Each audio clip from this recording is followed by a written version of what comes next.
Nagsalita na ang kapuso actress na si Kylene Alcantara hinggil sa mga naging pahayag ni Jackie Forster, ina ng kanyang ex na si Kobe Paras.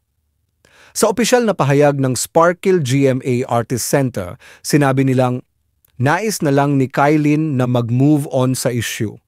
Pinili niyang manatiling tahimik at magpakita ng respeto sa mga taong naging bahagi ng kanyang buhay. Umaasa siyang lahat ay makakapagpatuloy na rin at tuluyang tapusin ang usapin. Kylene would like to move on with this issue. She has chosen to keep her peace and maintain the respect for the people who have been part of her life. She hopes we can all move on and put this issue to rest. Hindi man direktang sa bibig ni Kylene nang galing ang pahayag, lumalabas na ito na ang magsisilbing pahayag ng actress laban sa mga binitiwang pahayag ni Jackie Forster. Matatandaan na sa isang 15 minutong video na inilabas ni Jackie Forster, ipinagtanggol niya ang kanyang anak na si Kobe Paras laban sa mga alegasyon ng panluloko matapos ang hiwalayan nila ni Kylene.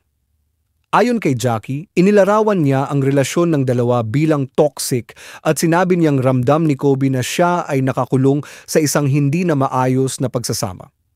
Bukod pa rito, ibinunyag din ng ina ni Kobe na umano'y nakaranas ng physical assault si Kobe mula kay Kylene.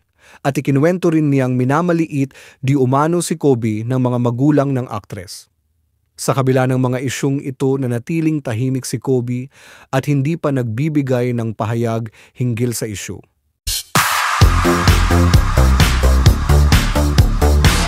Alam mo, nakakatawa talaga ang mga netizens, nakakadukot talaga sila ng isang topic na ikakama sa kung ano ang sitwasyon ng mga personalidad.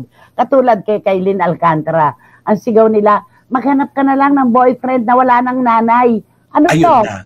Ano to? Kapag ka nakipag-relasyon si Kylene, tatanungin muna niya, may nanay ka pa ba? May At tatay ka pa ba? Ang pangulilan lubos at saka lang siya papatol. Ganon. Ay nako, kasi nga naman na, di ba?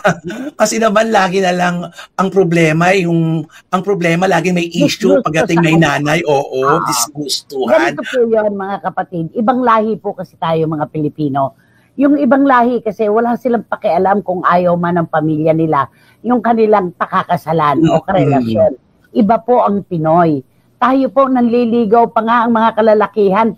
Unang nililigawan ng pamilya bago ang girl. Tama, correct. Paano yan?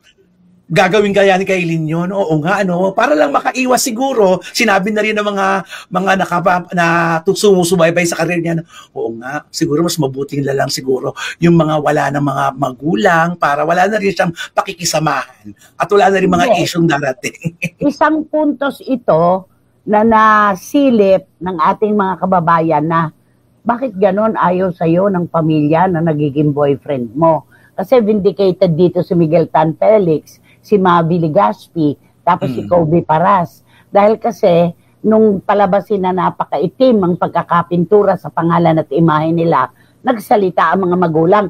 Kay Miguel Tan Felix, wala ko alam. Kay Carmina din, napakabait ni Carmina, ipinagdasal na lang. Pero kay Jackie Forster, nakakita siya na katapat.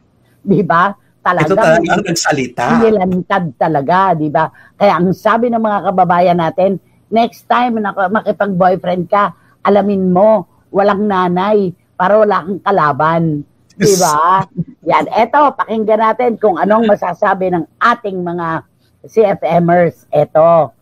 Sabi ni Juris Dr. Channel, makakatulong siguro ko ilalagay niya ang sarili niya sa posisyon ng nanay ng future boyfriend niya. Kung siya ang nanay, ano kaya ang gusto at ayaw niya para sa daughter-in-law? Dapat harapin niya ito ng diretso at direkta. Dahil kahit walang nanay, yung magiging boyfriend niya, syempre may tatay, kapatid, pinsan at kamag-anak na baka hindi rin niya makasundo. Sa kulturang Pilipino kasi, eto napakatotoo nito, sa kulturang Pilipino kasi, mahalaga na pakisamahan natin ang buong pamilya ng mahal natin. Totoo. Gano'n naman yun di ba? Kailangan liligawan mo pamilya para wala kang kalaban doon sa loob mismo. At ito, Nay, bakit nawala po ang live ng CFM? Wala po akong mapanood na. Sabi ni Miss Nags ng Belgium, Bon, pakicheck nga na wala raw ang live ng CFM. Saan kaya siya nakatutok? Radyo o sa YouTube? O ano? Saan kaya? Baka sa YouTube ito. Okay, pakicheck lang, Bon, ha? Okay. At sabi naman ni John, ay nako, ano ba yan? So, ang kailangan lang palang maging karelasyon ngayon nitong si Kaylin, mga ulilan lubos. Tama ka, nanay. Alam nga naman, natanungin pa niya lalaki, may nanay ka pa ba? May tatay ka pa ba? May mga kapatid ka ba? Nakakaloka naman. Pero Nay, kung iisipin din, di ba Nay, sana maisip din ni Kylie na balang araw magiging isang ina rin siya. Di ba? Kaya kung ano yung pakiramdam ngayon ng mga magulang na hindi niya na kakasundo, malabang ma-encounter niya rin yun balang araw. May isang CFMer tayo, hindi ko na lang papangalanan. May anak siyang nagdadalagita na. Dalaway anak niyang to. Ang sabi niya, nung makita niya na kumakandong-kandong si Kaylin kay Kobe, at noon kay Mavi, di ba? Sabi niya, ikaw mag-iingat-ingat ka. Ayoko na makikita kang gaganyan-ganyan pag nagka-boyfriend ka. Dapat maayos ang ano mo. May ganun eh. May ganun. Talaga, di ba naman mayang? Di ba? Sabi ni Paolo Ubaldo ng Virac, Nay, mas mabuti pa po, maging matandang dalaga na lang si Kaylin. Or di kaya, magmonga na lang siya, sigurado. Sobrang tahimik ng buhay niya. Nahala, pinagmomonga si Kaylin. Hala.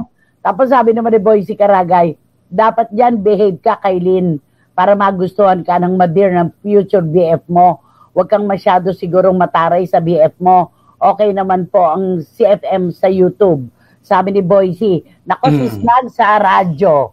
Sa radyo siya nakatutok. Ayan.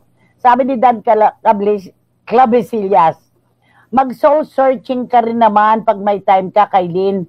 Baka sakali, malaman mo kung bakit ang mga nanay ng mga ex mo ay may nasasabi sa'yo. Tsaka mas okay siguro, pahinga mo muna puso mo at karir mo na ang intindihin mo. Unsolicited advice lang po. Sabi, okay. Tapos eto pa, sabi ni Tita Nene Olanday, iba talaga ang mga Pinoy. Nanliligaw pa nga, kinikilatis pa nila ang mapapangasawa ng anak nila. Mismo, alam mo, may husgado na ng bayan, yun nga, yung mga sumasawsaw sa issue, di ba? Pero sa pamilya, kinikilatis yan. Di ba? Kita mo yung isang politiko na nung unang punta sa bahay ng girlfriend, itinaas yung paan sa mesa. Di ba nagtaas ng paa sa mesa? Anong sabi ng tatay? I don't like him. I don't like your boyfriend. This is the first time he came here, itinaas ang dalawang paa sa mesa. Ano to? Diba? Ayun na. At sabi naman ni Wating-Wating, nanay, wala din po bang nanay si Kaylin Alcantara? Bakit walang mudrang nagtatanggol sa kanya? Sabi ni Wating-Wating, anak kumpleto, may nanay, may tatay, may mga kapatid, may mga kaibigan, meron tagapagtanggol. Pero sumagot ang Sparkle sagutin yung mga isyong ibinabato laban sa kanya ngayon. Yung karir na lang daw ang haharapin. Magpo-focus na lang siya sa career. Pero gano'n ang sasabihin mo dahil laban mo ngayon sa husgado ng bayan, biglang nabaligtad ang kwento nung magsalita si Jackie Forster, di ba? Paano mo kakamanin yun? Inilantad na, nagli-live-in kayo, nananakit ka at kung ano-ano pa. Ayun, yun ang nangyari doon. At saka na mas lalong papangit ang imahe niya kasi nanay na yung nagsasalita. Ngayon, pag sinalita... Kapag sinagot niya, yung nanay ni Kobe, mas matanda sa kanya. Paggalang at respeto sa mga nakatatanda ang ibubutas sa kanya. Totoo. Okay. So kung sasagot ang nanay niya, magkaedad. Magkaedad, di ba? Yun, pwede yun. Sabi ni Edilitada, okay din sa Radyo Nay, loud and clear ang CFM. Baka po sa Facebook Live si Lulu Malig. Anak, hindi si Lulu Malig at si Iram Lia, si Miss Nags ng Belgium. Okay? Naku, Tita Nene, bilis-bilis mo naman manghula kung sino yung politiko. Alam niya. Di ba?